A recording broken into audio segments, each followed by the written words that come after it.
ರಾತ್ರಿನೇ ಏನು ಹೇಳಬೇಕು ನಾನೆಲ್ಲ ಹೇಳಿದ್ದೀನಿ. ಏನಾದ್ರು ಇದ್ರೆ ಖಂಡಿತ ನಿಮ್ಮನ್ನ ಕರಿತೀನಿ. ಸೊ ಅಂಥದ್ದೇನು ಹೊಸ್ತೇನಿಲ್ಲ. ಈಗ ನ್ಯಾನೋ ಕಾನ್ಫರೆನ್ಸ್ ಇದೆ, ಅದಕ್ಕೆ ಇನಾಗ್ರೇಟ್ ಮಾಡಬೇಕಾಗಿದೆ. ಕೆಲವು ಎಂಗೇಜ್ಮೆಂಟ್ಸ್ ಇದೆ, ಕೆಲವು ರಿವ್ಯೂಸ್ ಇದೆ. ಎಲ್ಲ ಮಂತ್ರಿಗಳಿಗೆ ನಾನು ಕೂಡಲೇ ನಾಳೆಯಿಂದನೇ ಎಲ್ಲ ಬರ ಪರಿಹಾರಕ್ಕೆ, ಬರ, ಅತಿವೃಷ್ಟಿ, ಅನಾವೃಷ್ಟಿ ಇವಕ್ಕೆಲ್ಲ ಭೇಟಿ ಮಾಡಬೇಕು ಅಂತ ಹೇಳಿದ್ದೀನಿ. ಟೈಮ್ ವೇಸ್ಟ್ ಮಾಡಿಬಿಡಿ ಅಂತ. ಸೊ ನಾಳೆಯಿಂದನೇ ಎಲ್ಲ ಜಿಲ್ಲೆಗಳಿಗೆ ಹೋಗಬೇಕು ಅಂತ, ಎಲ್ಲ ಆಫೀಸರ್ಸ್ಗೂ ಎಲ್ಲ ಸೈಟ್ ವಿಸಿಟ್ಗೆ ಏರ್ಪಾಡು ಮಾಡಬೇಕು ಅಂತ ಇನ್ಸ್ಟ್ರಕ್ಷನ್ ಕೊಟ್ಟಿದ್ದೀನಿ.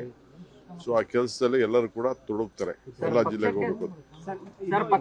ಸಾಮೂಹಿಕ ರಾಜೀನಾಮೆ ಕೊಡ್ಲಿಕ್ಕೆಲ್ಲ ಮುಂದಾಗಿದ್ದಾರೆ ಸರ್. ಯಾರು ನೋಡಿ, ರಾಜೀನಾಮೆ ಕೊಡೋರು ಇವೆಲ್ಲ ರಾಜಕೀಯದಲ್ಲಿ ನಡೀತಾ ಇರೋದು. ರಾಜೀನಾಮೆ ಕೊಡೋರ ಬಗ್ಗೆ ಯಾರು ತಡೆಯಕ್ಕಾಗಲ್ಲ. ಪಾರ್ಟಿ ಬೇಕು, ಅವ್ರಿಗೂ ಭವಿಷ್ಯ ಬೇಕು ಅಂತಂದ್ರೆ ಪಕ್ಷ ಇದ್ರೆ ಇದು.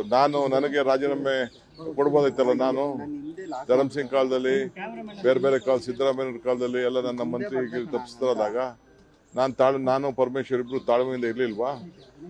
ನಿನ್ನೆ ಯಾರು ಹೇಳಿಲ್ವಾ? ನಾನು ವೀರೇಂದ್ರ ಪಾಟೀಲ್ ಕಾಲದಲ್ಲಿ ಬಂಗಾರಪ್ಪನವ್ರಿಗೆ ಕೊಟ್ಟಿರ್ಲಿಲ್ಲ, ಖರ್ಗೆ ಸಾಹೇಬ್ರಿಗೆ ಕೊಟ್ಟಿರಲಿಲ್ಲ, ಧರ್ಮಸಿಂಗ್ಗೆ ಕೊಟ್ಟಿರಲಿಲ್ಲ.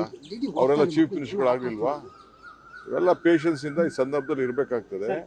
Party is very much important. ಯಾರು ರೆಸಿಗ್ನೇಷನ್ ಕೊಟ್ಟರೆ within few minutes I am going to accept. ನಾನು ಈಗಾಗಲೇ ಎಲ್ಲ ನಮ್ಮ ಬೋರ್ಡು, ಕಾರ್ಪೊರೇಷನ್ ರಿವ್ಯಾಂಪ್ ಮಾಡ್ತಾ ಇದ್ದೀನಿ.